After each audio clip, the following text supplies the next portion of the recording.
टंडोबागो शहर में हैदराबाद के वकीलन सां थींदड़ नाइंसाफ़ी खिलाफ़ वकील बिरादरी तरफ़ां एहतजाजी मुज़ाहिरो कयो वियो। वकीलन सिविल कोर्ट अॻियां गॾु थी एहतजाज कंदे अदालती कार्रवाई जो बाइकाट कयो। एहतजाज जी अॻवानी गुलाम रहीम बलोच, सुरेश कुमार, मोहब्बत हालेपोटो, अरशद कंबो, अख्तर हालेपोटो, अनमोल हालेपोटो ऐं ॿियनि वकील अॻवाननि कई। मुज़ाहिरीन जो मुतालबो हो त हैदराबाद जे SSP खे फौरी तौर ते हटायो वञे ऐं वकीलन सां थींदड़ नाइंसाफ़ी जो अज़ालो कयो वञे।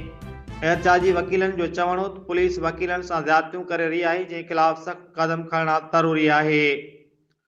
उन्हनि इख़्तियारियुनि खां मुतालबो कयो आहे त वकीलन खे इंसाफ़ फ़राहम कयो वञे ऐं ज़िम्मेवारनि ख़िलाफ़ क़ानूनी कार्रवाई कई वञे।